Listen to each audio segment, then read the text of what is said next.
NBA dunk contest is the most exciting part of the All-Star weekend, but for a few years in a row we have a 3-point shootout which is way better than the dunk competition. Big names, questionable ref decisions, Steph versus Sabrina. This year was special. But anyways, good or bad, the dunk contest always creates tons of discussions afterwards. What's up everybody, I'm Smoove and today we will watch and analyze NBA Dunk Contest 2024 in Indianapolis. NBA All-Star Weekend was held in Indiana in 1985. Kareem, Magic, Bird, Hakeem Olajuwon, Dr. J, Michael Jordan, Isaiah Thomas. Team rosters were fantastic. Ralph Sampson received All-Star MVP award and Dominique Wilkins finished first in the dunk contest. And again, in 2024, best players in the whole world come to Indianapolis to give an amazing show to their lovely fans. As usual, Skills Challenge and the 3-point shootout had a lot of big names in it. And as usual, we can't say the same about the dunk contest. Let's meet the participants. Jaime Jaquez Jr., Miami Heat rookie, 6'6", 23 years old. Max Vert, 39 inches. 13 points and 4 rebounds per game this season. Miami was represented by Billy Thompson in 1990, by Harold Miner in 93 and 95, and by Derrick Jones Jr. in 2020. Miner got 2 out of 2 and Jones beat Aaron Gordon, thanks to Dwayne Wade, so Jaquez must represent his team well. He had some contest experience before. Jaime, as well as Toscana Anderson in 2022, is of Mexican descent, so we'll definitely see some Mexican references from him. Jacob Toppin, New York, or should I say Westchester Knicks. 6'8", 23 years old. Max Vert, 45 inches. Two-way player with NBA averages of 2 points and 1 rebound in 7 games. But in G League he drops 22 plus 8 every time he steps on the floor. Knicks had a lot of representatives in the contest through the years. Gerald Wilkins in 86 and 87, Kenny Walker in 89 and 90, John Starks in 92, Doug Christie in 96, Nate Robinson in 06, 07, 09 and 2010, James White in 2013, Dennis Smith Jr. in 2019, Obi Toppin in 21 and 22, and Jericho Sims in 2023. New York has 5 dunk titles. Kenny Walker and Obi Toppin both got 1 and Nate has 3. Jaylen Brown, Boston Celtics, 6'6", 27 years old. 40 inches Max Vert. First All-Star player in a dunk contest since 2018 Victor Oladipo. 22 points, 5 rebounds and 4 assists per game for the best team in the NBA let him become 3-time All-Star this year.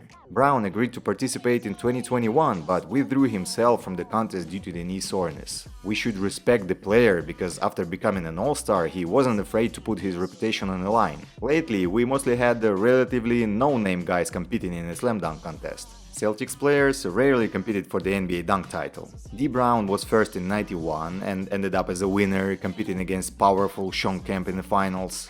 Greg Miner tried in 96 and Ricky Davis in 2004. And Gerald Green brought the trophy back to Boston in 07. After that we had no Celtics dunkers at the event until now. So Jalen has a great chance to put Boston back on the slam dunk map. And participant number 4, Mac McClung of G League's Osceola Magic, 6'2", 25 years old. 43.5 inches max vertical jump. NBA Dunk Champ 2023. Last year he signed with 76ers right before the All-Star weekend. He had played 2 games for them, averaging 12 plus 5 plus 5. This year NBA decided not to make any moves and simply invited him as a G-Leaguer, which is weird because at the same day G League itself had their own dunk contest at NBA Crossover. So Mac is a chosen one, which is honestly true, but I think it's better if he jump wearing official NBA and not G League jersey at the main event of the Saturday night. First he became a Rookie of the Year, then he won a championship, so I think he deserved a chance to play in the league with the big boys. Rising Stars game was a success for Mac, and now it's time to shine in a dunk contest as well. Osceola Magic is affiliated with Orlando Magic, so let's see who represented Orlando in the contest before. In 91, Otis Smith finished last. In 92, Nick Anderson took the bronze. Darrell Armstrong became a meme in 96 because of his layup. I love Darrell, great player, so no offense. Dwight Howard made his debut in 07, but 08 was really his year with the legendary performance. In 09 he lost to Nate in the finals. Victor Oladipo became second in 2015, and now we reached Aaron Gordon's era. 2016 an amazing, crazy contest versus Zach LaVine. Drone dunk in 2017 and a rigged 2020 contest against Derrick Jones. Last time Orlando Magic was represented in 2022 by Cole Anthony. Organization has only one trophy, and McClung has really high chances to bring another one to the collection. Rules are simple. 2 dunks in the first round, 2 best dunkers go to the finals and perform 2 more dunks each. 3 attempts and 90 seconds to make a dunk. If time is up, you have 1 extra attempt, so yeah, 4 attempts in total. Judges will score from 40 to 50 and we will see the average on the screen. At the judging table, we have Gary Payton, Hall of Famer, 2006 NBA champion and 9-time All-Star. Fred Jones, 2004 dunk champion when he was lucky enough to beat freak athlete Jason Richardson. Mitch Richmond, Hall of Famer, 2002 NBA champion, 6-time NBA All-Star. Darnell Hillman, Dr. Dunk, champion of the first ever NBA dunk contest in 1977. And Dominique Wilkins, one of the greatest players of all time and of course 2 times NBA dunk champ. His first title he got here, in Indianapolis in 1985. The whole world is waiting for something special from Mac, so all of the other participants have a perfect setup to make a big upset. The dunk contest started at 10 PM and it's not easy to be ready to give your maximum jumps at this time of the day. Guys were warming up behind the curtains on a normal floor, but they will have to compete on that new innovative LED floor which was produced exclusively for the All-Star weekend. Jaime Jaquez is first. He asked Miami Heat legend Shaquille O'Neal to step on the floor. It was nice and symbolic move, cause during the introduction LED floor showed us a moment of a young Jaime dunking on a mini hoop saying that he's dunking like Shaq. O'Neal stands under the basket. We've seen a couple jumps over Shaq before from Hamid Diallo and Ben McLemore. Let's see if Jaime can jump clean over the big fella. He's one of the biggest men on the planet. This means something. Jaime Jaquez. I would say that's a good dunk. No, he can't. Left hand pushes off of the Shaq's back. Diallo had a major success after his dunk, but Jaquez received a mediocre reaction from the crowd. Dunk is really basic for the professional basketball and we can see it on every level, from high school to the NBA. That's why, unfortunately, it's hard to surprise anyone with it. Really nice special effects on the screen and 47.4 from the jury. I like the fact that judges don't rush with the high scores, so we have a gap for the real great dunks in the next rounds. Jacob Toppin is getting ready. He also needs help and he asked his brother Obi to come on the floor. Obi is wearing a nice t-shirt with Jacob's print. Obi is holding the ball above his head and at this moment we hear interesting information from the broadcasters. First of all, they say that guys look like twins and I 100% agree on that. Secondly, Jacob is wearing the same shoes Obi wore at his 2022 dunk contest in Cleveland.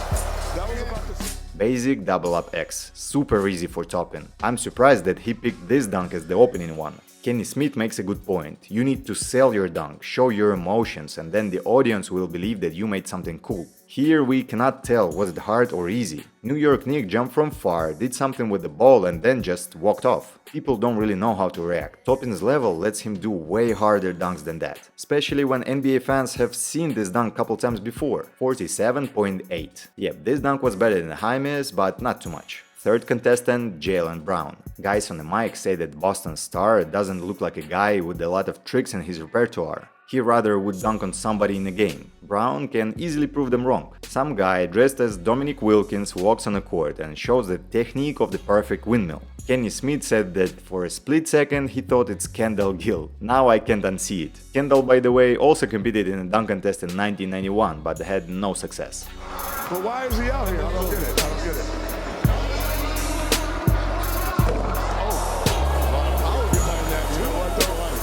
Somebody definitely will be fired after missing this dunk. Let's watch an instant replay. Of course, after Dominic intro, we see a classic windmill jumping off 2 feet, Wilkins' signature. It was great in '85, but in 2024 we see better dunks in the games. Jaylen himself did it numerous times. Most likely he wanted to tomahawk it like he did in practice, but in the actual contest Brown did not put the ball behind his head. Crowd is still quiet. Nobody could wake them up yet. But wait, judges did it.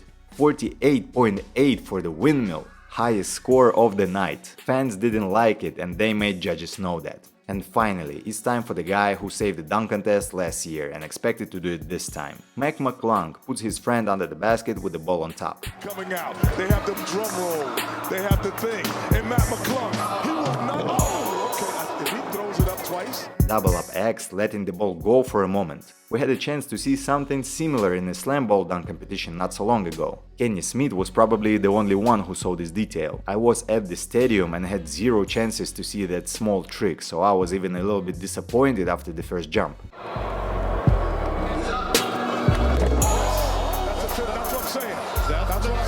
That's not nice. That is not. No, Reggie, that is not nice. That is not done ever in a dunk contest. Second try and super creative double up X goes down into the basket. Spectators finally started to make some noise, even if they missed the main part of the dunk. As always, after looking at the screen, everybody got the idea. This dunk is at the same level as his double-double pump from last year. Idea was taken from Jordan Kilgannon, who made the clap variation 9 years ago, but I think Mac's dunk looks nicer. During the practice he dunked with even better range of motion. He made his dunk on the second try, so we cannot expect all 50s from the judges, although it's easily the best dunk of all 4. This should be 50 across the board. Oh, they tripled. 46? They tripled. No, Tillman, man. What? Okay, 48, but 46? Maybe Hillman just didn't see the numbers he clicked on. Thanks God 48 is enough to keep the second place and not be in the risk to be eliminated. Nobody liked the judge's decision. Fans was booing after the scores were revealed. It's really hard to believe that simple in-game windmill has the best score amongst the other dunks. According to the rule, second round starts the guy with the lowest score, which is Jaime Jaquez. After playing the Mexican heritage video and hiding his hair under the Heat Culture hat, Miami rookie is ready to perform his second dunk.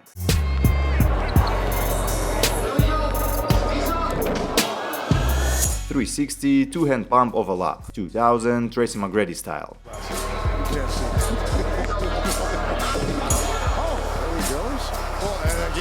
Nice reverse pump overlap. Flying cap, Mexican flag and Mexican music definitely add some points to the performance. Dunk was not 100% clean and it was not so hard to make it, to be honest. But in Darnell Hillman's world it's still better than Mac's first dunk. Stadium was quiet. No light was a good decision because you still have some kind of an atmosphere in there, even though some dunks are really mediocre. 46.8. Definitely not the score Jaquez was expecting. In the history of the NBA dunk contest we had 15 rookies winning the trophy, but Jaime has low chances to become one of them this evening. Second dunk by Jacob Toppin. No props this time. Just him, the ball and the rim.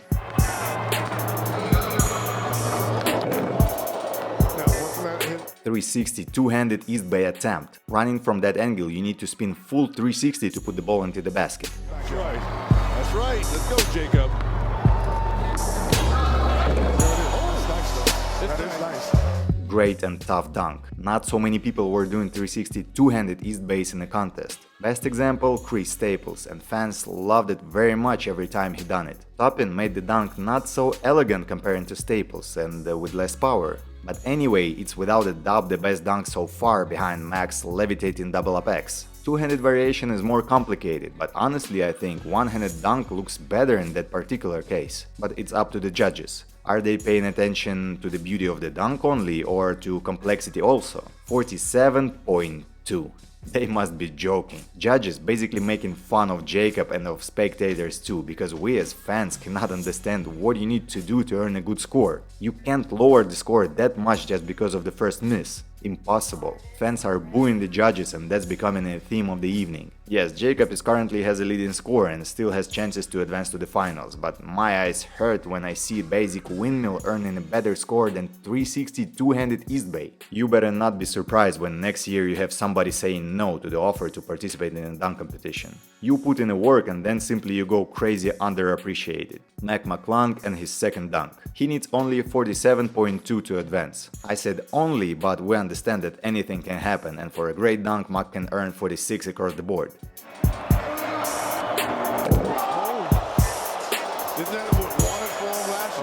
Tomahawk windmill, two hands reverse. Last year Trey Murphy did the same thing. Windmill was full and pretty, but the ball was pushed through the front rim a little bit, and that can reflect on a judge's score. I was expecting McClung to do some kind of Aaron Gordon's reverse windmill, and I'm glad to know I was close. But I don't understand why he picked this dunk for his arsenal, knowing the fact that everybody expect him going even more crazier than last year. Broadcasters compared Tomahawk windmill to 360 dunk from last year, and yeah, they look alike a little bit.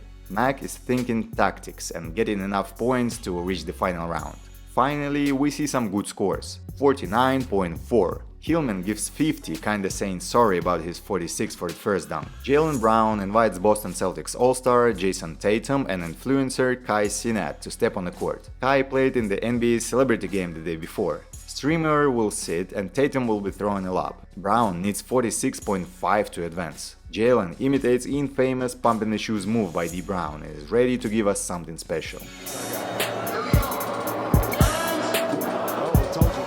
The lob was a bit high, but it seems like we better not expect anything crazy from Jaylen. Oh, he's messing up this pass here. No, because Tatum's he's a shooter. Was that a D. Brown? He tried to do it.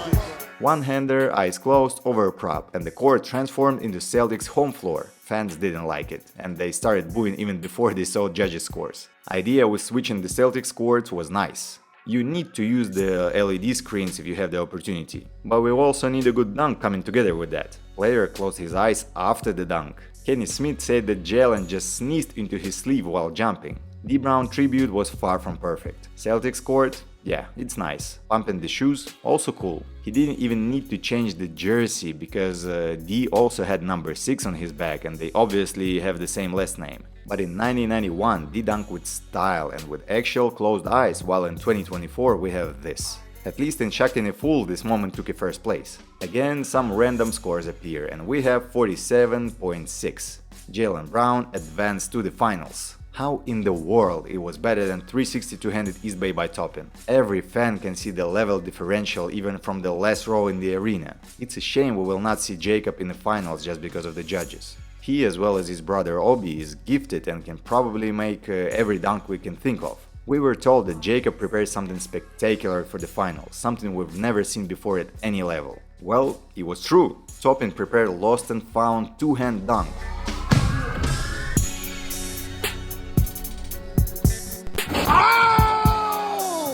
Kilgannon was first to make it with one hand, but never in a contest. Also, we can see how easy he does 360 from free throw line, the dunk that made Tim Law from Team Fly Brothers famous some years ago. We have G League star and crowd favorite Mac McClung versus NBA All-Star Jaylen Brown in the finals. MC asked Dominic what was his mindset heading into the finals against young Michael Jordan in 1985. There is everybody and there is MJ somewhere in the skies. Anybody who played with him or against him will receive at least one Jordan question, no matter what they did themselves in their careers. Just a reminder, last year Dominic Wilkins was introduced as the only player who could beat Michael in the dunk competition. Does Jaylen have something special planned for the finals to get the high scores from the jury? Brown is positive and he's ready to battle for the crown. Last year, according to Shaq and Magic, Max single-handedly saved the dunk contest. Can he make the same effect this year? McClung says he has a couple unique dunks for us. Brown is set to do one more tribute. Now it's Terrence Clark, NBA prospect and Jaylen's close friend. Terrence died in a car crash when he was 19. Adam Silver and the NBA symbolically selected Clark in the 2021 NBA draft. Brown is wearing Terrence's high school jersey. Athlete slipped, and that leads us to a conclusion that jumping over the LED screen is not the same as jumping off the classic hardwood floor. Brown wants to do 360. He was doing 360 East Base when he was younger, so let's hope to see it now. Yet. I like it. 360 windmill or 180, whatever you like. Anyway, it's a weak final dunk. Guys are doing it in the games. Even 20 years ago, it was hard to get all 10s for that. Amazing tribute, a few extra points going Jaylen's way for that. But the dunk itself is very basic and 48.6 is a little bit higher than it deserves, don't you think? Let's see what Max got for the finals. He shows us that one is not enough, and Chase Skinkis, former pro dunker, NBA dunk coach, now helps to create the Tetris obstacle. Same intro like last year. Arena is ready for the Mac McClung show. The whole building is on their feet. Windmill over 2 missed the front rim. Disappointed maybe is a strong word, but we definitely expected something else because anyways you compare this performance to his performance last year. In 2023, Dunker made Tetris dunk with a tap off the backboard. If you plan to do something similar, it would be great to add something to it. Don't get me wrong, it's an amazing dunk. But as a fan, you just want to see a level up. Go get it, young gun. Go get it, young gun. He did it too easy that time. He actually did that one too easy. powerful, stylish, and overall great dunk. But we don't have 2023 effect, and Mach understands it. He wants to win and does everything right. Not so many pro dunkers do Tetris windmills. Usually it's a pump or an east base sometimes. 48.8. 0.2 points ahead of Jalen. You cannot put these two dunks in the same category. At least guys are at the right places. Mach is currently first and Brown is second. Under the rim we see Donovan Mitchell, 2018 NBA dunk champion, with the ball on top. Jalen puts the white glove on his left hand to let us know that we will see particularly left-handed dunk. The idea is for those who say Jalen has no left. Okay, I see. He has a left hand, ladies and gentlemen. Simple windmill jumping over a person. A weak final dunk, to be honest, going against Mike McClung. But big respect to Brown for preparation. All-star player did his homework and prepared unique tributes for every single dunk. Next step, just to make better dunks. Honestly, Toppin should have been in the finals instead of him. 49.2. And still, they have to be kidding. Let's just refresh two max double ups in our mind.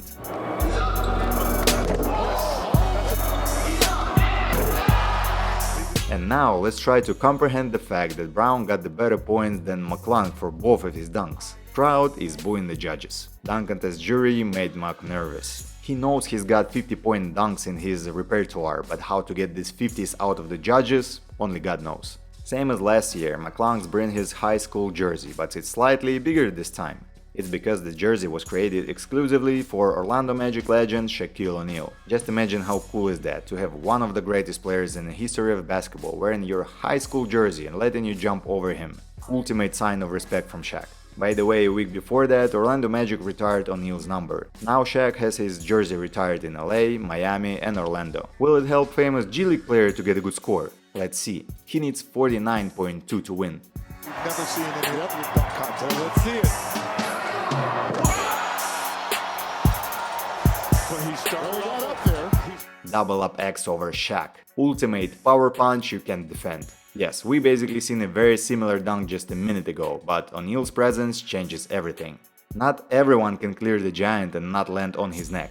Later during the interview, Mac told us that it was a backup dunk, but I think he made the right decision changing the plan, because finally we see the score we've all been waiting for. 50. Mac McClung becomes back-to-back NBA Slam Dunk champion. First ever NBA dunk contest title for G League team Osceola Magic and second for Orlando. It's Mac's honor to be in the same two-times champ category alongside Michael Jordan, Jason Richardson, Zach LaVine and Nate Robinson. Only thing he'd want to change, he'd love to bring more fire for the fans. Mac thinks he could have done way better. Will he come back next year for the three-peat? McClung doesn't say no, but he needs to think about it.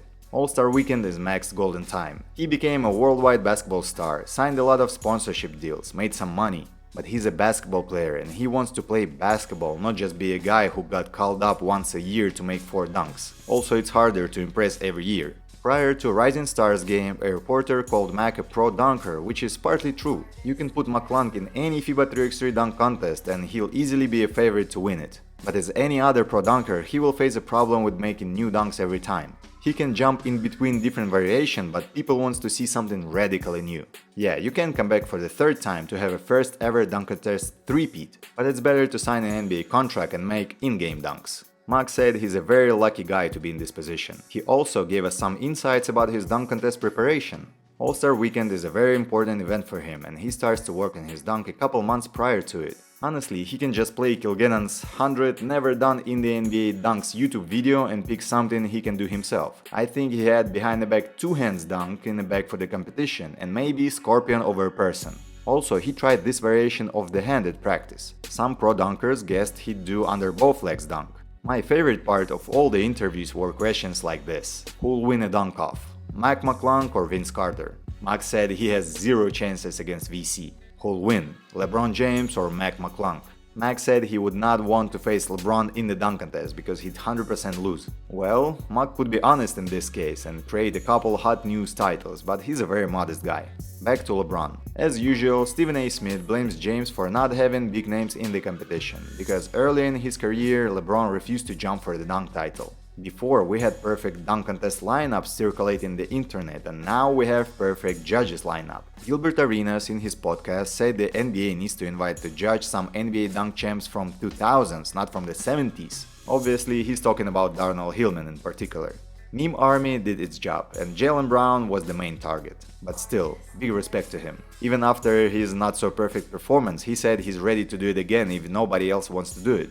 Hoop Mixtape reminded us about Porter Mayberry, who done half of the dunks from this year's dunk contest in Dunk King Season 1, including jumping over Shaq. One NBA analyst offered to cut dunk competition from the start of the night and run one-on-one tournament instead. I'd love to watch it, but I'm afraid we'll have even less people willing to participate in it. Stephen A. Smith offers to organize a national dunk competition. From city to city, state to state, you have a qualification rounds. In the end, we find the best of the best. Prize money, $1 million. The idea is to put a street dunker under the NBA star umbrella. For example, LeBron can be in charge of one of the dunkers. That's how we can have big names in the contest while not hurting their reputation. Great idea. And there was something like that 10 years ago. Sprite Slam Dunk Showdown had almost the same format. After regional rounds, top 4 went to compete in the finals during the All-Star weekend, and the champion was even handed out the trophy to the NBA champion. Let me know what you think about this year's dunk contest in the comment section. Also, please subscribe, hit the like button, and see you in the next videos. Bye.